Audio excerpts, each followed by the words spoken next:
Assalamualaikum warahmatullahi wabarakatuh.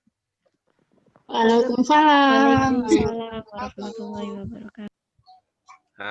Selamat sore semua. Ya, kita ketemu lagi untuk melanjutkan materi digital library. Ya, hari ini kita topik bahasanya konten. Jadi sesungguhnya apa sih digital library itu? Begitu. Semoga semuanya dalam keadaan sehat ya, tetap semangat untuk mengikuti perkuliahan walaupun by daring ya. Ini berjauhan ini ya. Jarak tidak jadi masalah ini ya. Semua menjadi satu di dalam layar laptop masing-masing. Baik. Kita lanjut. Yang kemarin untuk iPusnas sudah diinstal? Sudah, Pak. Sudah, Pak. Ya, terus yang OneShot, Sudah, Pak. OneShot Unair sudah dieksplor? Sudah. Sudah. Nanti laporannya ditulis ya. Laporannya ditulis di aula yang TM03. Sudah saya buka untuk penulisan laporannya 2 minggu dari sekarang. Ya. Tanggal berapa ya tadi ya? 2 tambah 7, tanggal 9 terakhir ya. Tanggal 9 Ya. untuk pengumpulan.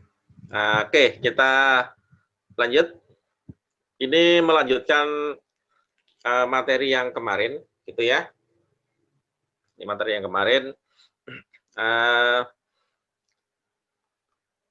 Kalau library, ya library yang tradisional, ya tradisional itu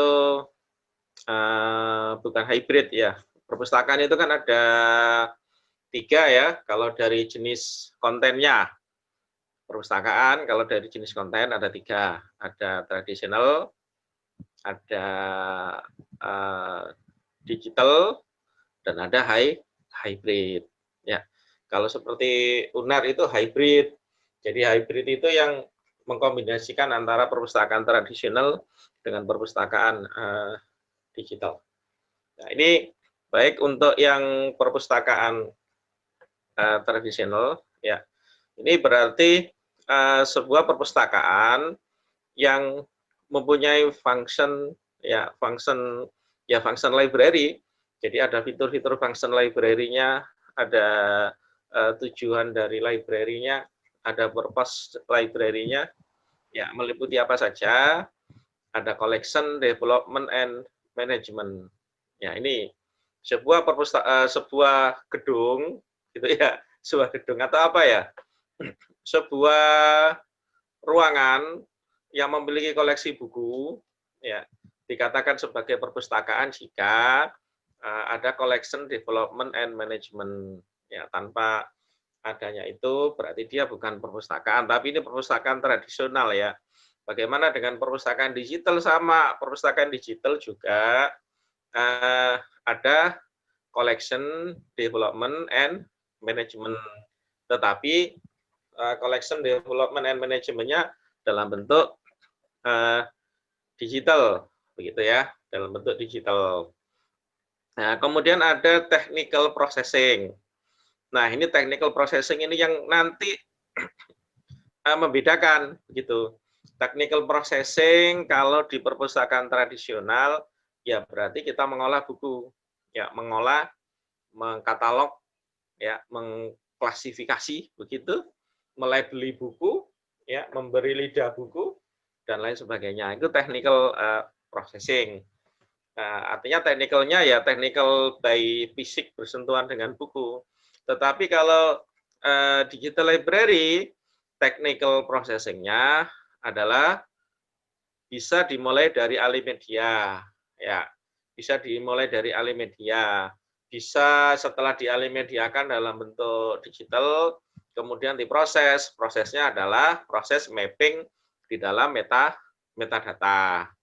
Ya, ketika sudah dilakukan proses mapping dalam metadata, nanti disimpan di dalam storage, ya disimpan dalam repository. Nah, storage itu kalau di perpustakaan tradisional diibaratkan rak, ya rak buku. Nah, tetapi kalau di perpustakaan digital itu namanya storage. Tetap ada lokasinya di situ nanti. Ya, ada lokasinya. Lokasi storage berapa, ini berapa, begitu. Karena kalau buku itu jumlahnya banyak, ya, buku kalau jumlahnya banyak, storage-nya seberapa? Nah, ini kan bisa dibayangkan, ya. Nggak bisa storage-nya cuma kayak laptop begini, ya. Kurang. Server yang sungguhan untuk digital library, coba di browsing di Google ada kok itu ya, untuk cloud-nya Google itu seperti apa. Itu hard disk yang bentuknya yang seukuran almari, filing kabinet gitu ya, itu disusun berjejer-jejer, banyak gitu. Nah, itu technical processing-nya seperti itu. Nah, kalau satu universitas, satu lemari aja sudah cukup sih sebenarnya ya. Karena sekarang kan satu hard disk itu bisa berapa yang paling ini? 10 TB kayaknya ya. 10 TB itu ada kok, satu hard disk dalam bentuk 10 TB, 10 terabyte. Yang paling banyak kan 2 terabaitan ya kalau di pasaran. 4 terabyte jarang, 6 terabyte harus request begitu. Apalagi yang 10 TB. Ini jarang. Nah, itu disusun dalam lemari-lemari begitu. Sehingga nanti akan tahu, oh ini konten jurnal di lemari ini, konten buku di lemari storage yang sebelah sana, begitu. Yaitu technical processing. Kemudian integration. Ya, integration. Integration ini baik tradisional maupun digital, tekniknya sama ya, prosesnya sama, integration-nya. Kita mengindeksnya sama, acuannya begitu ya, acuan indeksnya sama, walaupun manual dan digital ya, tetap kita indeksnya pasti akan bersentuhan dengan ada beberapa metode sih nanti di next pertemuan berikutnya ya. Ada IRD ya, terus satunya itu saya lupa ya, nanti akan ketemu di pertemuan next berikutnya. Itu ada metode-metode indeks yang bisa dipakai. Nah, indeks creation ini nanti tujuannya untuk apa? Tujuannya adalah untuk mentrace ya. Kalau di ilmu informasi dan perpustakaan itu kan ada bibliometrik ya, ada ilmu itu. Nah, ini ilmu itu sebenarnya dari mana ya? Dari indeks ya. Contohnya seperti Google. Google ada H-index ya. H-index. Nah, itu indeksnya ya sama dengan yang dipakai ketika indeks buku di perpustakaan. Metodologinya sama, H-index-nya Google gitu. Tetapi dia kan H-index-nya by digital. Kemudian ada counter transactions ya. Kalau counter transaction kalau tradisional ada di mana? Ada di meja. Ya. Jadi masuk perpustakaan, terus ada portalnya ya, ada pintu gate-nya masuk. Nah, itu counter transaction. Nah, bagaimana kalau perpustakaan digital? Counter transaction-nya ada di mana? Counter transaction-nya ada di ketika kita login. Jadi ketika kita login dengan menggunakan internet, masuk akun dan password-nya, maka itu bisa dipasang di sana counter transaction-nya. Ya, sama sih sebenarnya. Yang satu itu membutuhkan kehadiran fisik, yang satu tidak, tapi membutuhkan kehadiran jejak di digital gitu. Kemudian reference works ya. Ada reference work. Kalau perpustakaan tradisional pasti ada ya reference work. Kemudian ada preservasi ini juga ada ya. Nanti di digital pun ada preservasi di digital. Jadi preservasi digital itu kayak apa sih modelnya? Nah, nanti ada di pertemuan-pertemuan berikutnya begitu ya. Kemudian reference dalam bentuk digital itu seperti apa?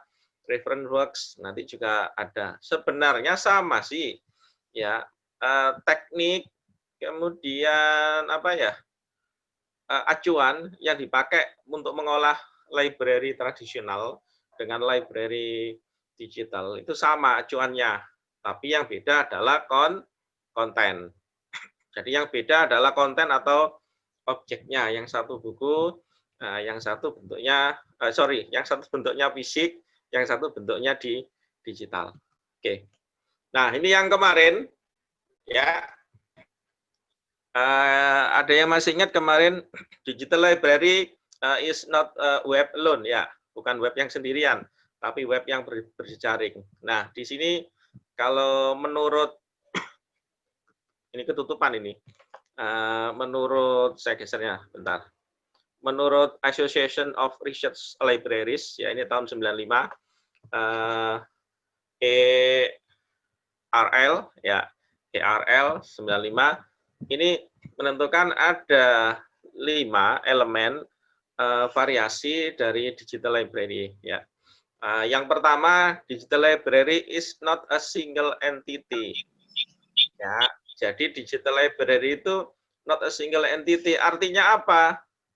Single entity itu tidak jurnal saja, tidak. Tidak buku saja, tidak. Ya, tidak koleksi multimedia saja, tidak. Contohnya YouTube itu koleksi multimedia. Ini yang saya singgung di pertemuan kemarin kan juga ya.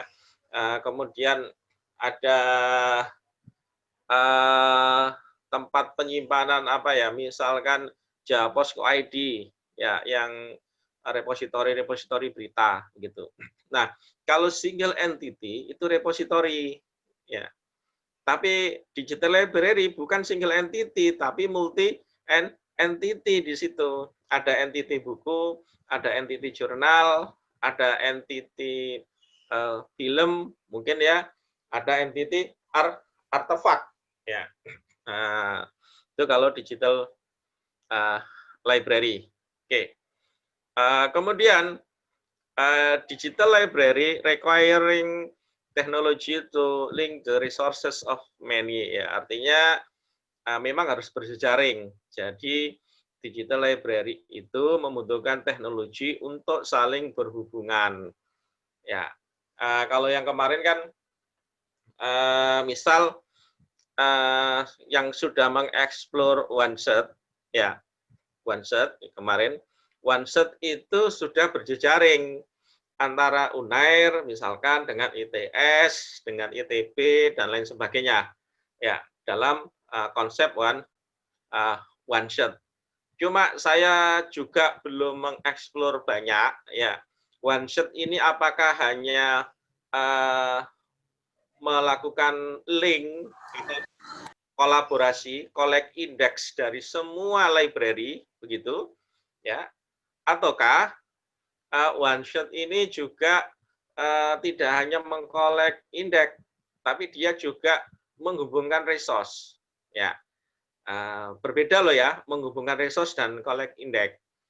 Contohnya Google itu hanya collect index, ya. Tapi kalau digital library itu tidak hanya collect index, tapi link to resource of many. Ya, lebih banyak dari sekedar menghubungkan indeks, karena akan bisa saling bertukar konten. Misalnya konten UNER dan konten ITS dikolaborasikan, itu bisa ditukar di situ, ya. Tapi kalau belum terjadi pertukaran resource digital, tapi hanya sebatas membaca indeks, ini belum termasuk kalau menurut IRL, ya, belum termasuk sebagai digital library. Kemudian linkage between the many digital libraries and information services are transparent to the end user. Artinya harus berkonsep open access, ya. Jadi ketika kita sudah punya akun, sudah punya login, maka tidak boleh ada yang tidak ditransparasikan informasi servisnya di situ, ya. Jadi harus open access, ya, bukan open resource loh ya, beda, tapi open access. Sehingga konsep-konsep sekarang ini kan banyak gerakan-gerakan yang menjadi pertentangan ya, menjadi pertentangan. Apakah mau close access ataupun open access ya. Tetapi untuk secara internasional ya, pengakuan-pengakuannya itu lebih cenderung ke open access. Contohnya jurnal. Jurnal harus berbasis OJS, Open Journal System. Tidak boleh close begitu ya. Tetapi ini menjadi permasalahan tersendiri. Kenapa? Karena setiap institusi itu kan mengkoleksi, membangun konten itu kan tidak mudah begitu. Butuh waktu, butuh proses, butuh biaya. Nah, ketika dihadirkan oleh konsep open access yang saling bertukar resource, nah ini ya, yang saling bertukar resource, ini jadi tanda kutip begitu. Ya, pertukarannya ini apple to apple tidak begitu. Kalau UI sama UNER sih nggak masalah, ya. Mungkin UI 1000 konten, UNER 1000 konten, nggak masalah begitu. Tapi mohon maaf saja, misalkan ya UNER 1000 konten, terus nanti Universitas Kartini 1000 konten, gitu ya. Walaupun sama-sama 1000-nya, tapi kualitas kontennya kan berbeda. Ya, ini bukan apa-apa sih, enggak. Ya, nanti jadi ini ya, misalkan sama artinya kan membandingkannya itu ya apple to apple begitu. Nah, karena tidak apple to apple itu terus terjadi sebuah permasalahan, permasalahan untuk saling bertukar resources gitu ya, saling bertukar resources. Ini kan jadi sesuatu yang serius begitu. Makanya ketika pemerintah membangun Indonesia Digital Library Network mulai tahun 2000 dulu, ini enggak pernah berhasil secara optimal ya. Karena pertukarannya enggak apple to apple itu yang mengakibatkan terjadinya seperti ini begitu. Ya, misal pertukarannya kalau mau apple to apple ya, resource skripsi semua begitu ya. Resource buku semua begitu. Tanpa ada kesepakatan itu, maka akan sangat sulit sebuah digital library di Indonesia berkembang ke arah open access begitu ya. Padahal gerakan open access ini sungguh gelombangnya luar biasa ya, sehingga muncul setiap dokumen dalam bentuk digital harus punya DOI ya, DOI harus punya itu ya. Kenapa harus punya itu? Ya, begitu. Sebagai identitas mana yang original, mana yang tidak ya. Dengan adanya ketika di open ya. Kalau ketika di open kan ini banyak nih konten berseliweran.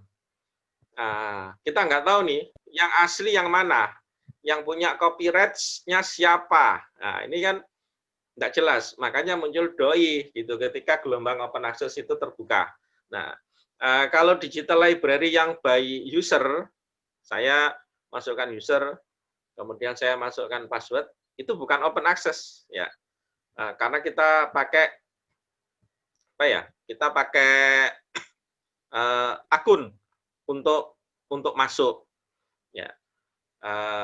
Tetapi ketika digital library ini saling menyapa antar digital library, itulah yang diharapkan sebenarnya ya.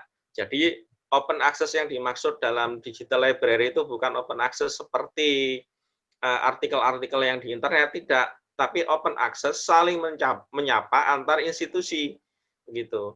Saya pakai akunnya OneShot misalkan, saya pakai akunnya Library UNER, masuk di situ, saya pun bisa mencari resource digitalnya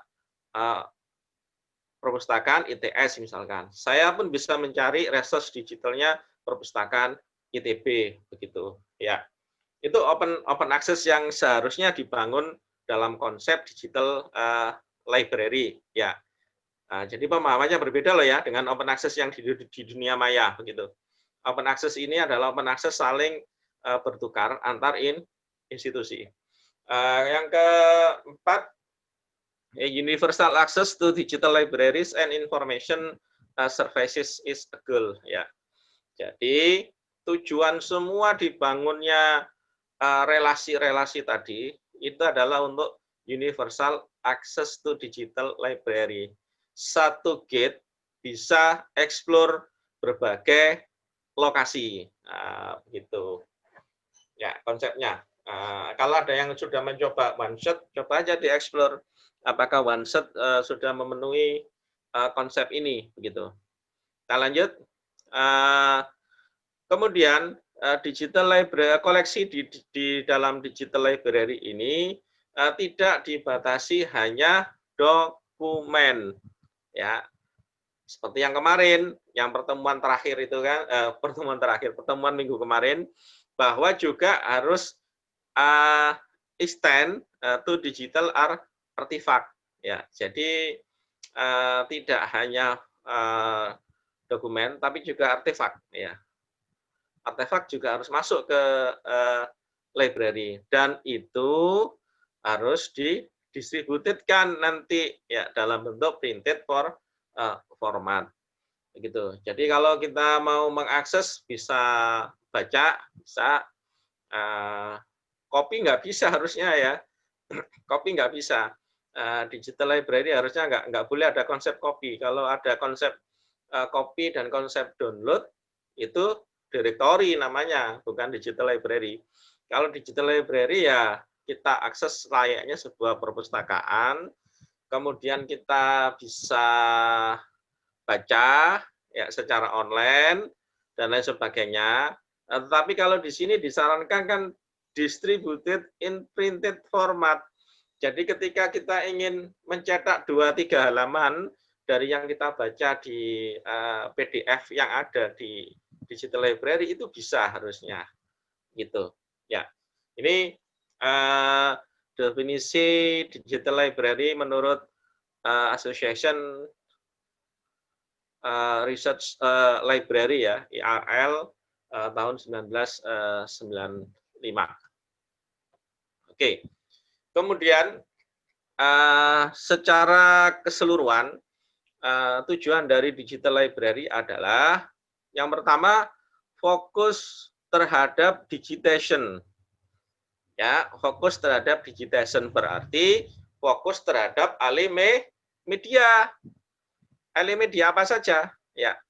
Kalau buku-buku yang sekarang itu sudah berbasis digital banyak ya. Jadi banyak e-booknya gitu. Jurnal juga banyak e-jurnal sekarang. Tapi kalau yang buku-buku yang tidak menyediakan fitur, tidak menyediakan dalam bentuk media soft copy atau file, berarti harus digitization, ya harus dilakukan digitalisasi. Oleh karena itu, maka fokus utamanya adalah fokus on digitalization technology. Yang sudah melakukan secara keseluruhan, ya ini sepengetahuan saya, yang sudah melakukan secara keseluruhan semua koleksi ilmiah, ya skripsi dan lain sebagainya itu UI. UI itu hampir semua koleksi jurnal, koleksi skripsi karya tulisnya mahasiswanya, baik S1, S2, S3, yang lama-lama, ya, yang lama-lama. Kalau yang baru kan memang sudah digital. Kalau yang sekarang kan ngumpulkannya sudah digital, enak. Yang lama-lama itu sudah berhasil didigitasi sama mereka, begitu. Dan ini memang seharusnya begitu, sehingga nanti kalau suatu saat ada orang yang mengambil skripsi itu secara sepihak, berarti kan kalau ada permasalahan hukum, maka ada pembuktiannya bahwa ini bisa dibuktikan kalau ini adalah plagiarisme gitu. Ya. Setelah fokus terhadap digitization, ya. Setelah fokus terhadap digitalisasi, maka yang kedua fokus terhadap metadata skema, ya. Fokus terhadap skema metadata. Kenapa? Karena metadata inilah nanti yang dibaca oleh indeks. Tanpa metadata, indeks nggak bisa baca. Nah, alhamdulillahnya kalau perpustakaan itu sudah punya kesepakatan metadata sedunia gitu. Yang namanya Dublin Core ya. Nah, tetapi kalau arsip loh ya. Arsip ini belum punya kesepakatan secara apa ya, lebih general seperti library untuk metadatanya ya. Jadi metadata arsip itu misalkan negara Indonesia dengan negara sebelah itu aja bisa berbeda ya. Antara ITS sama UNER bisa beda ya. Tapi memang sudah ada metadata standar dari kepala ANRI ada, tapi itu kan tidak sehebat punyanya perpustakaan yang sudah dideklar internasional dalam konsep Dublin Core begitu. Kemudian ada data manajemen teknik di situ. Ya, manajemen data seperti apa? Ya, manajemen data mulai dari digital alih media, pengolahan, ya, preservasi digital, ya, sampai dengan penyajian. Ya, ini ada digital preservation. Nah, ini semua merupakan bagian dari digital library. Ya, oke. Di generasi awal-awal, ya generasi awal-awal yang kedua untuk digital libraries ini yaitu mengeksplor peluang dan membangun sebuah kompetitif baru, begitu ya, kompetitif baru. Ingat ke depan data itu apa ya? Gimana ngomongnya ini? Lebih mahal mana? Kok lebih mahal? Enggak pas ya. Lebih enak mana kita membaca informasi sama membaca data, gitu ya maksudnya. Lebih enak mana kita membaca informasi dan kita membaca data. Kalau di awal-awal itu memang harus data begitu. Tapi dengan adanya teknologi-teknologi yang terus continue dan sustain, maka data ini sudah dianggap valid, tidak ada persoalan. Ketika data sudah tidak ada persoalan, maka yang dimunculkan adalah bagaimana kita mengemas paket-paket informasi yang menarik gitu. Mengemas paket-paket informasi yang berharga. Nah, kalau seperti itu kita bisa melihat contoh konkret Google. Google itu bisa mengemas paket-paket informasi secara menarik. Ya, misal saya mencari sebuah artikel tertentu, maka sama Google akan disajikan informasi bahwa yang di number one page one itu adalah artikel yang paling sering dilihat. Ya, ingat, artikel yang paling sering dilihat, bukan artikel yang misalkan, wah ini artikel tulisannya jurnal yang ternama, bukan itu. Walaupun artikel itu tulisan jurnal yang ternama, tetapi orang kalau tidak pernah melihat, maka oleh Google tidak mungkin dia akan dipajang di page one number one. Makanya di generasi kedua itu sudah ada new competitis ya. Kompetitifnya itu seperti itu dan ada peluang bahwa penyajiannya berdasarkan informasi. Contoh lagi, kalau kita searching sebuah buku, ya misalkan buku ilmu informasi, begitu ya, information science misalkan, searching, cedik, loh bukunya ternyata nggak ada ya, begitu. Oh bukunya nggak ada, sudah dipinjam, sudah ada yang baca, padahal kuota digitalnya ini satu buku hanya maksimum 5 read gitu. Oh berarti harus ada alternate di situ.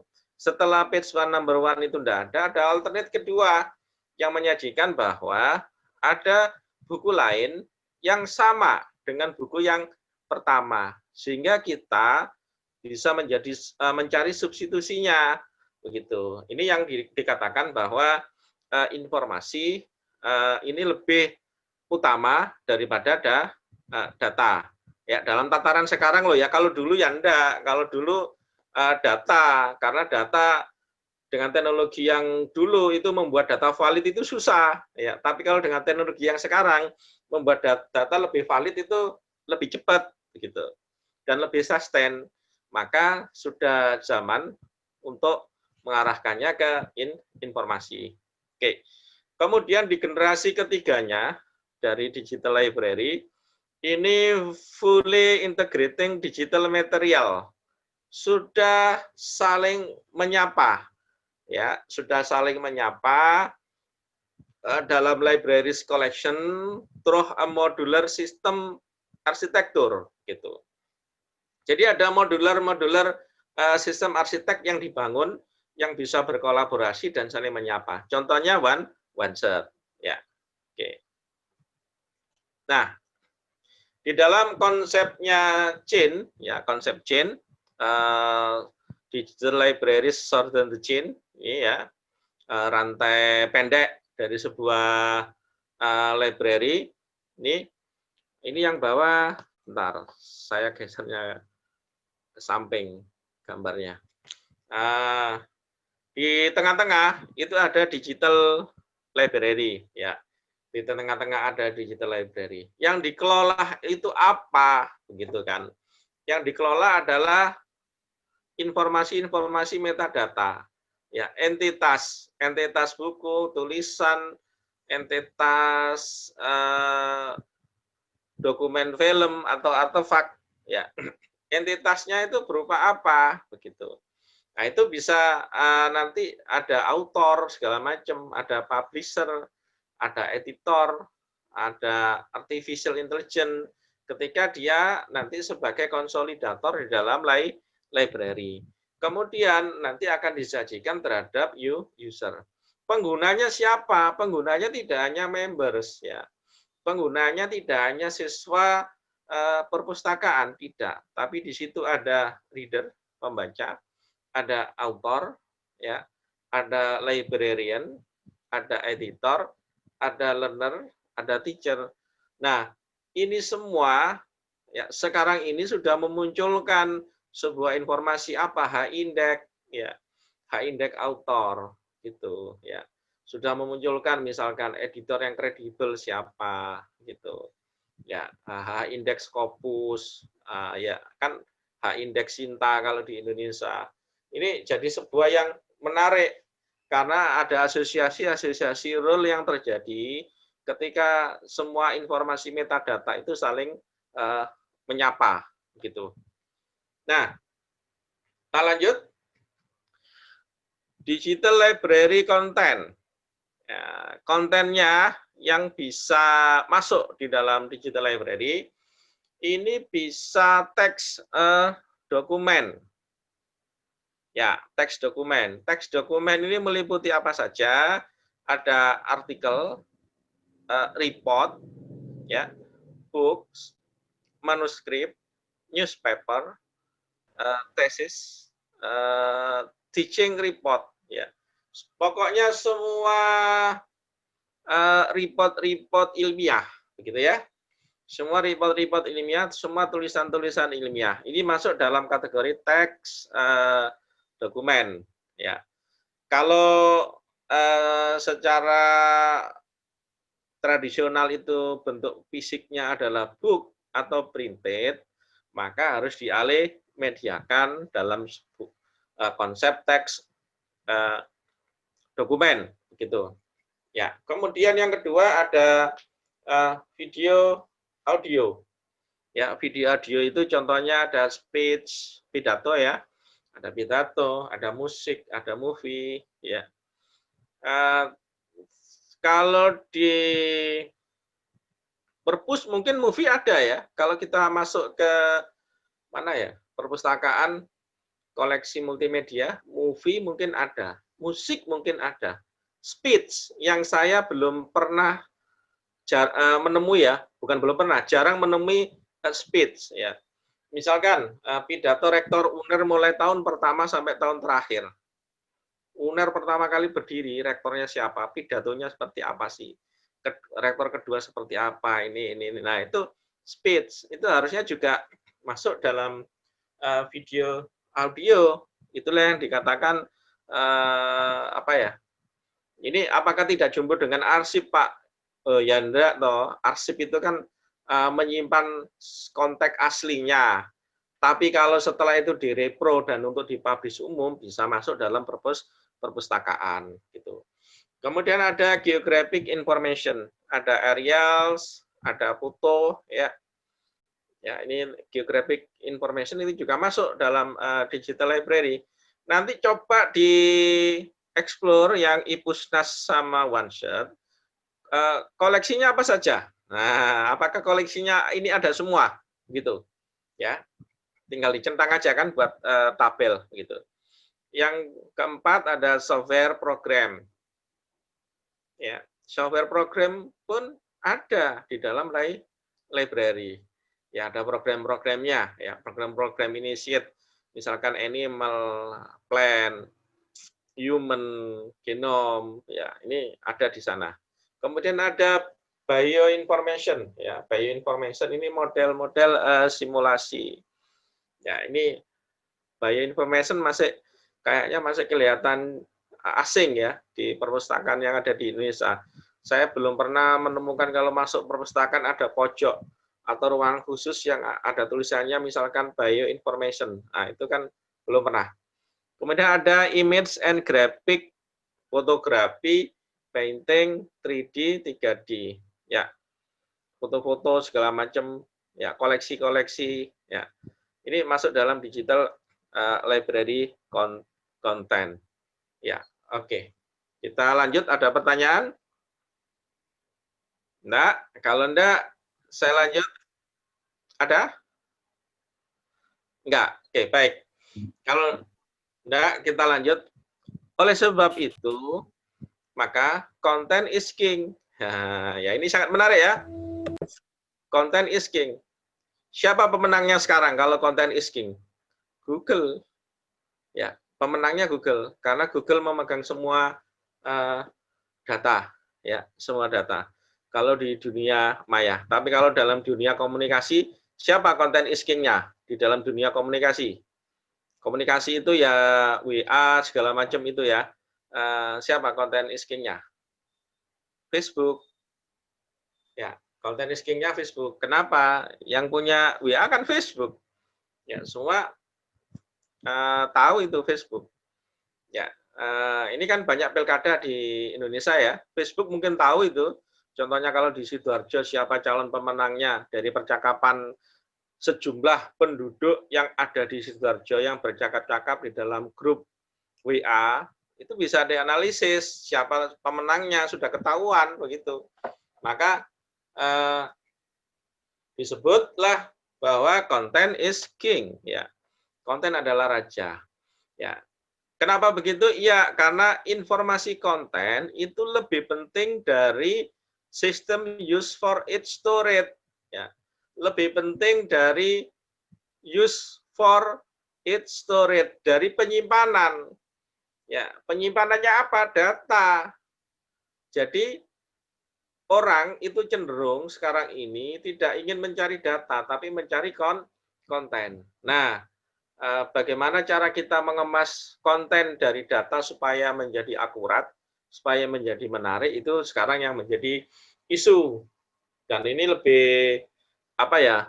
Lebih luas ya, lebih luas persepsinya ketika kita menginterpretasikan. Jadi interpretasi konten itu lebih menarik daripada interpretasi data. Kenapa? Iya, karena konten adalah kristalisasi dari data, gitu ya.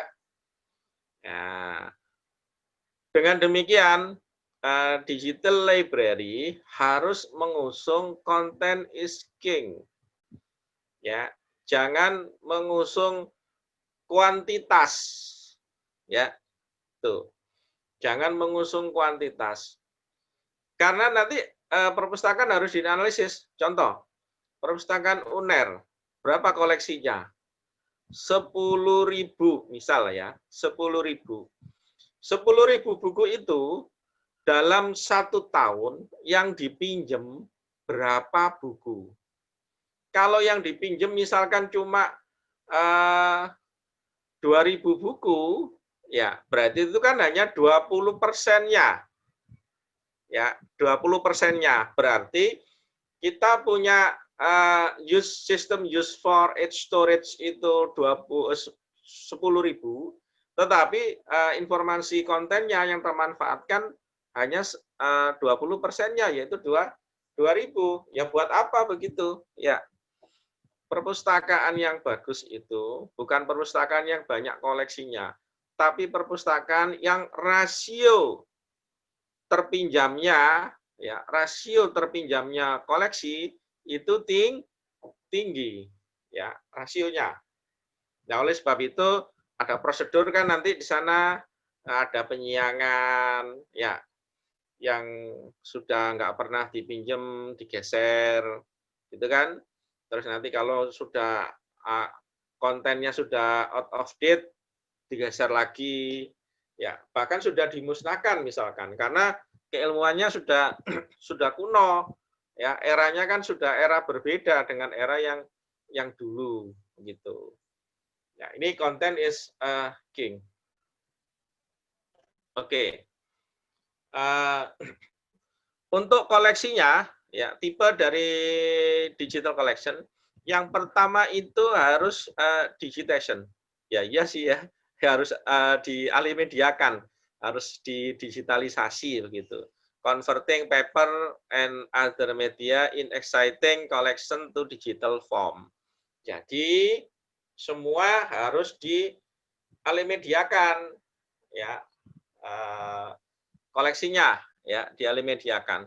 Nah, mengalimediakannya enggak boleh satu file utuh loh ya, enggak boleh. Mengalimediakan buku itu ya harusnya per page begitu. Ketika diklik chapter ya lari ke chapter, ketika diklik go to halaman ya lari ke halaman begitu. Tidak dalam satu file utuh. Sehingga kita ketika menyajikan kalau satu file utuh berarti itu bukan konsep digital library, ya itu konsepnya directory kalau seperti itu karena akan tinggal download aja. Digital library kan tidak seperti itu, tetapi tetap dalam konsep chapter, ya untuk digitalisasinya. Membaca buku di digital library harus biasanya itu sama persis dengan kita membaca buku secara fisik. Jadi di layar itu bisa digerakkan layarnya, halaman berikutnya, halaman berikutnya, halaman berikutnya, begitu ya. Nah, kita lanjut. Setelah digitation, itu ada acquisition of original digital work. Ya. Jadi di situ ada akuisisi ya by publisher and scholar untuk electronic books, jurnal, dan dataset. Artinya ini di akuisisi of origin digital work ini diklasterkan, gitu ya. Kalau gampangannya kalau di tradisional itu dirakkan, rak nomor berapa begitu ya. Nah, tapi kalau di sini tidak, nanti ada metode-metode yang menarik ketika sudah menjadi digital ya. Ingat tadi informasi konten itu jauh menarik daripada hanya sekedar data ya. Yang ketiga ada access to external material ya. Jadi di dalam digital collection itu harus mempunyai karakteristik access to external material. Apa itu? Like website. Ya, digital library itu harus seperti website.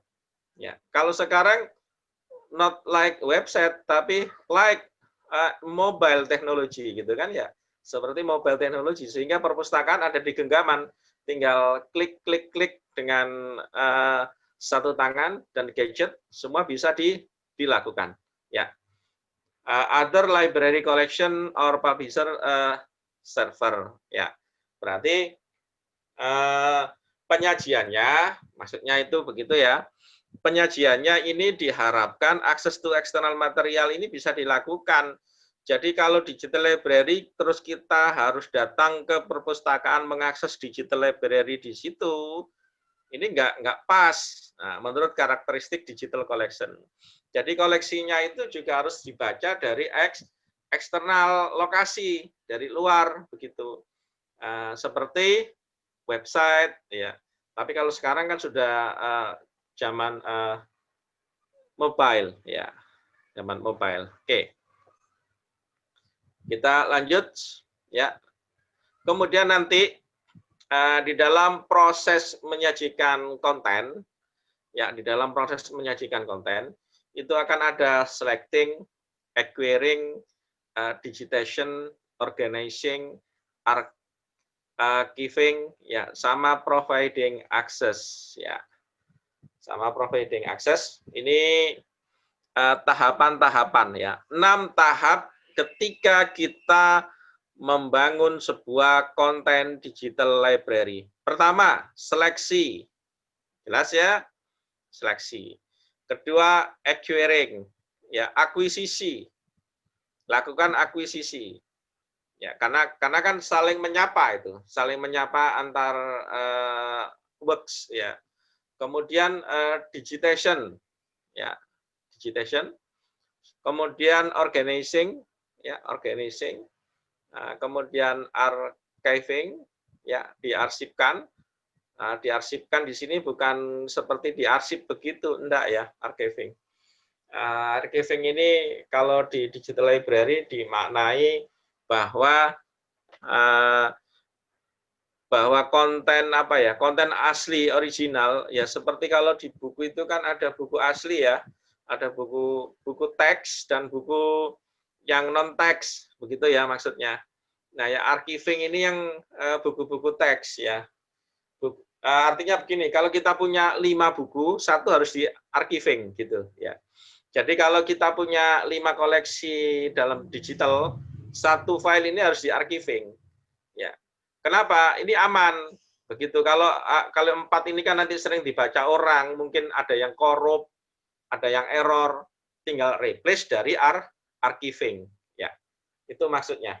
Nah, kemudian ada providing access ya, providing access. Ini untuk bagaimana cara mengaksesnya, ini seperti apa, gitu ya. Yang jelas digital library bukan open access, dalam open access murni, bukan ya, yang bisa dilihat semua orang, enggak. Tapi digital library tetap harus punya akun dan password ketika masuk, tetapi dia open access untuk digital library dalam konsep interoperability dengan organisasi digital library yang lain, begitu ya. Baik, ada yang ditanyakan? Enggak? Kita lanjut ya. Bagaimana prosesnya ketika kita membangun digital library untuk selection of book ya. Ini bagaimana prosesnya? Pertama, diidentifikasi buku-bukunya, ya, koleksi buku digitalnya seperti apa. Kemudian dibuat, setelah diidentifikasi, nanti dimappingkan dengan metadata, ya, dimappingkan dengan metadata, kemudian dilakukan scanning proses, ya, scanning proses. Kemudian dilakukan image processing, ya, ada QC, quality control juga, ya. Artinya nggak sembarangan ketika kita mengalimediakan itu kan ada batasan-batasan gitu. Batasan kapan, batasan ukuran file misalkan, ukuran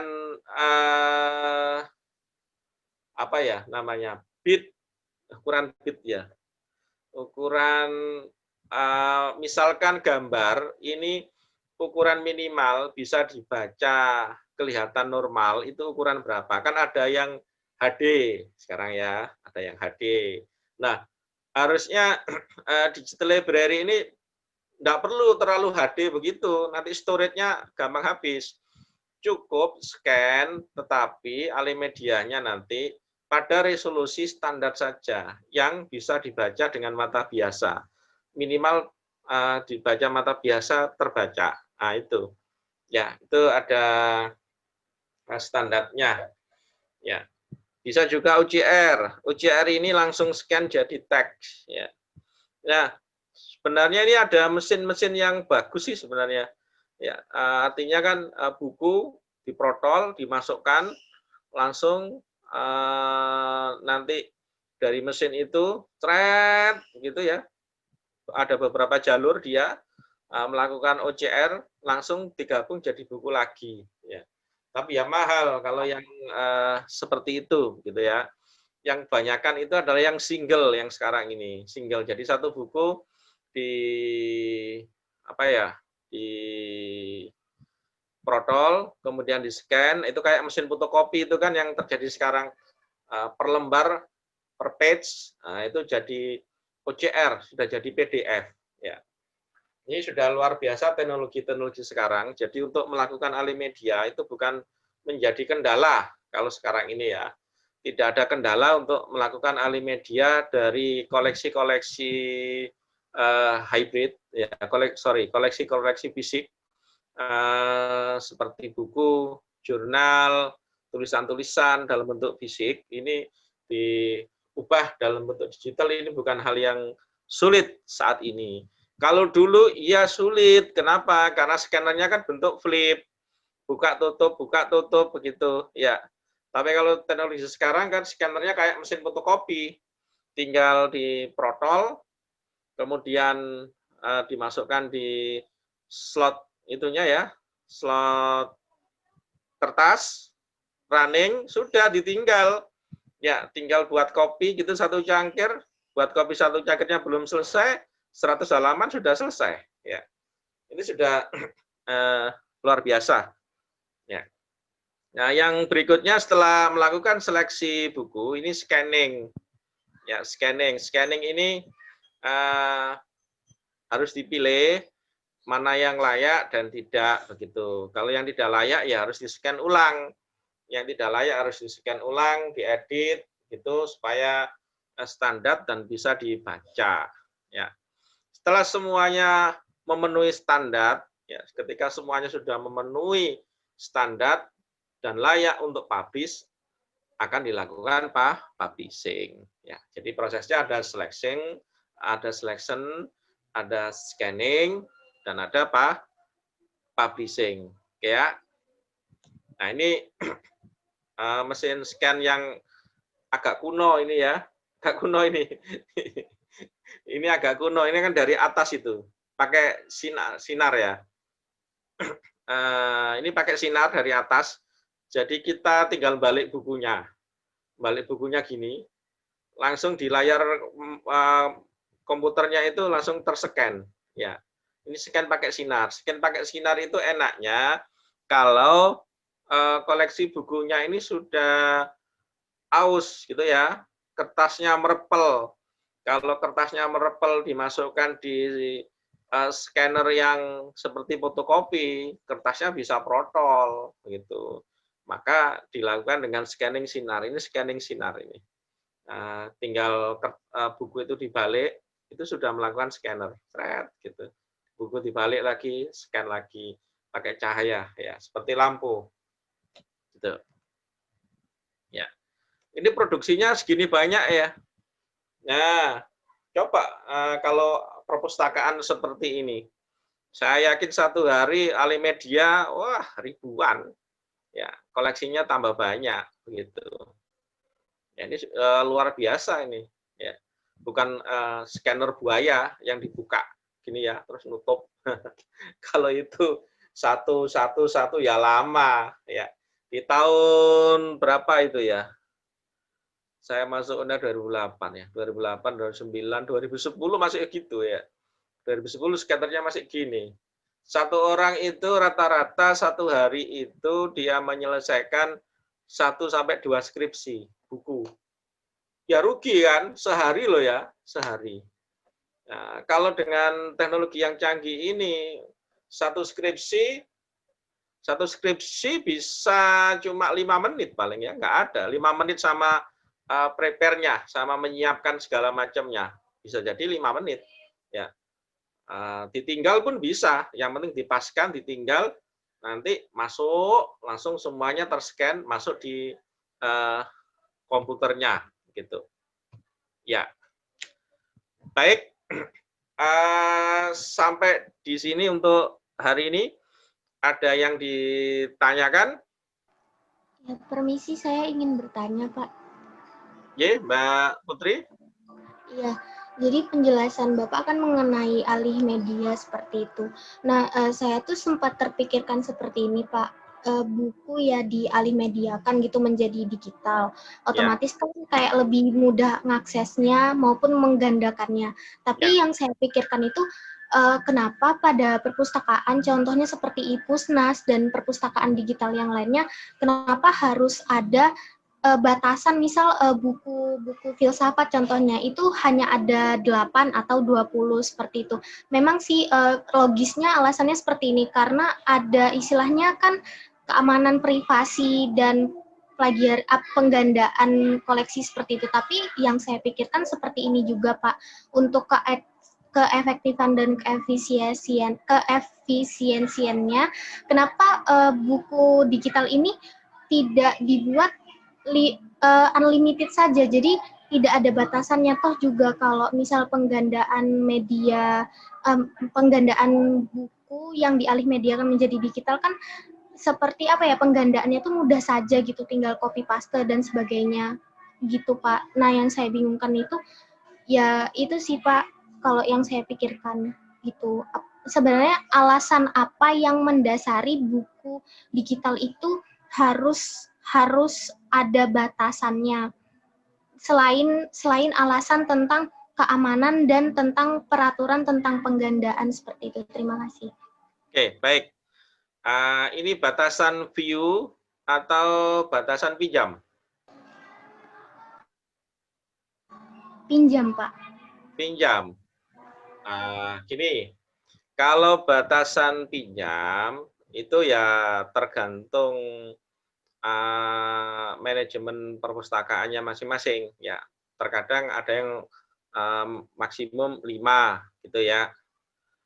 Kenapa? Karena ketika sistem itu kita pinjam 5 buku itu kan masuk di inbox kita. Nah, sedangkan misalkan ada 1.000 mahasiswa, tentunya inbox virtual itu kan sudah dijatah untuk 1.000. Ya, kalau kita melebihi, maka yang lain tidak bisa masuk nanti. Ya, jadi keterbatasannya sebenarnya pada keterbatasan storage, sehingga dilakukan manajemen seperti itu. Nah, konsep itu berbeda dengan Google Book, ya, Google Book.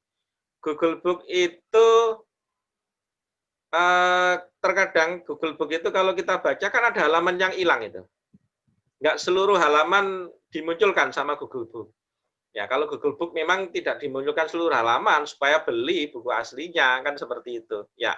Nah, kalau di dalam digital library bisa saja nanti yang dimunculkan ketika kita membaca itu tidak all, tapi per 10 lembar, 10 lembar, 10 lembar.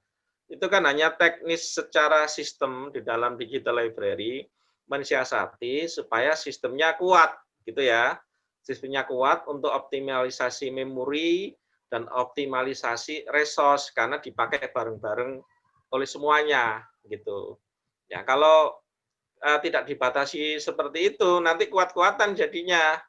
Kuat-kuatan itu apa ya? Yang bandwidth paling besar, komputer yang paling canggih itu yang menang pada akhirnya. Maka dilakukan pembatasan seperti itu. Tapi hakikatnya digital library tidak melakukan pembatasan, Mbak Ayu ya, nggak melakukan pembatasan.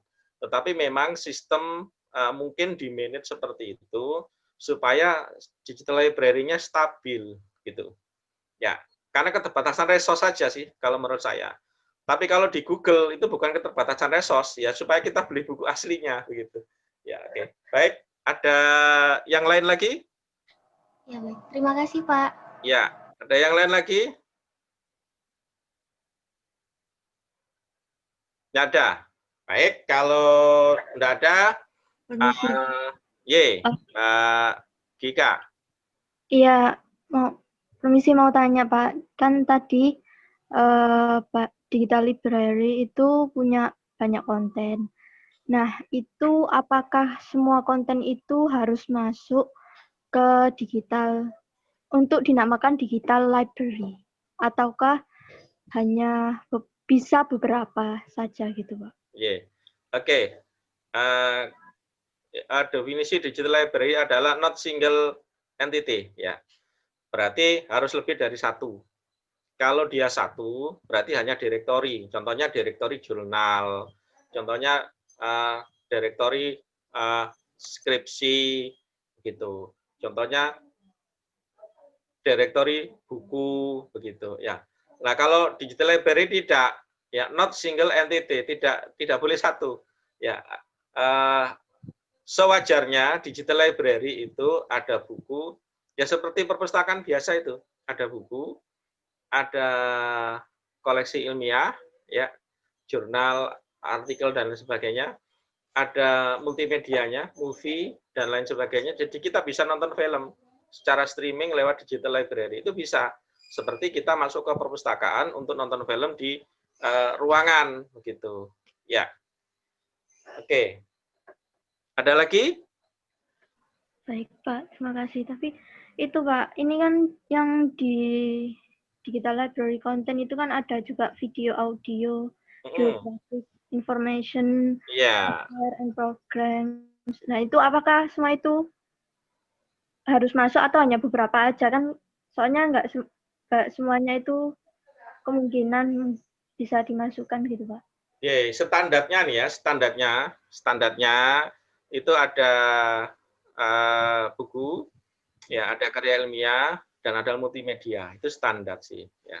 Tapi kalau hanya buku dan karya ilmiah itu cenderung ke direktori, ya. Gitu. Oh, iya. Ya, baik Pak. Terima kasih. Oke. Yang lain? Pak, saya mau bertanya. Ya. Iya, kalau gitu berarti kayak Impusnas itu nggak termasuk digital library. Apa yang nggak ada di Pusnas? Yang kayak multimedia tadi kan nggak ada. Oh, nggak ada filmnya di Pusnas? Nggak ada. Ya. Oke, secara sistem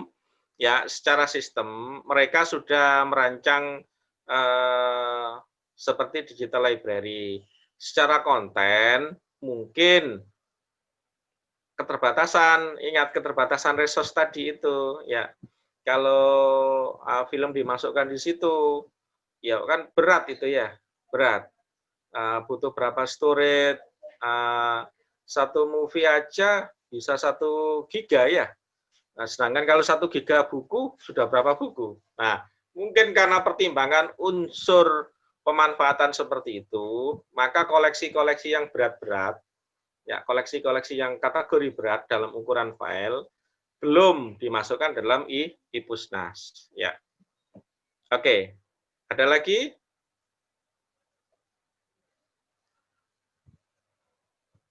Nggak ada. Baik, kalau nggak ada, nanti kita ketemu Jumat depan. Kita lanjutkan. Dibaca slide-nya ya. Yang saya sampaikan tadi kan baru separuh slide. Yang saya sampaikan tadi baru separuh slide. Nanti sisanya dibaca. Kita bahas di minggu depan. Ya, Mbak Nabila, ada yang ditanyakan? Iya, Pak. Saya ingin bertanya. Saya penasaran, Pak, mengapa perpustakaan digital yang ada tidak meminta soft copy e-booknya langsung kepada penerbit seperti itu, Pak. Jadi enak memudahkan pihak perpustakaan sendiri ketika sudah mendapatkan e-booknya, sudah mendapatkan soft copy-nya, tinggal bahasa mudahnya tinggal memasukkan ke aplikasinya seperti itu, Pak. Ya, baik. Kalau terbitan-terbitan yang sekarang itu kebanyakan memang sudah ada e-booknya, ya sudah ada soft copy-nya terbitan-terbitan yang sekarang. Itu pun tidak semua buku ada e-booknya. Nah, bagaimana dengan koleksi-koleksi yang tidak ada e-booknya atau koleksi-koleksi yang terdahulu yang belum ada e-booknya, ya terpaksa harus dialimediakan, ya. Begitu. Kalau sekarang beli rata-rata beli buku sudah ada CD-nya ya. Beli buku apapun sekarang kan sudah ada CD-nya. Apalagi kalau itu buku-buku training gitu ya, training segala macam, latihan-latihan soal pasti ada CD-nya ya. Tapi kalau buku teks, ini ya, buku teks itu belum tentu ada CD-nya ya. Kalau PowerPoint-nya sih ya, biasanya buku teks itu ada PowerPoint-nya dari pengarangnya. Ya. Baik, yang lain lagi? Nggak ada? Terima kasih, Pak. Kalau nggak ada, seperti tadi ya, silahkan dibaca kelanjutan slide-nya. Minggu depan kita ketemu lagi untuk melanjutkan pembahasan slide-nya. Ya, baik. Terima kasih. Tetap jaga kesehatan. Ya, jaga jarak, salam sehat semua, dan selamat sore. Assalamualaikum warahmatullahi wabarakatuh. Waalaikumsalam warahmatullahi wabarakatuh. Terima kasih, Pak. Terima kasih, Pak. Waalaikumsalam warahmatullahi wabarakatuh. Ya, Terima kasih, Pak. oke. Tetap sehat semua.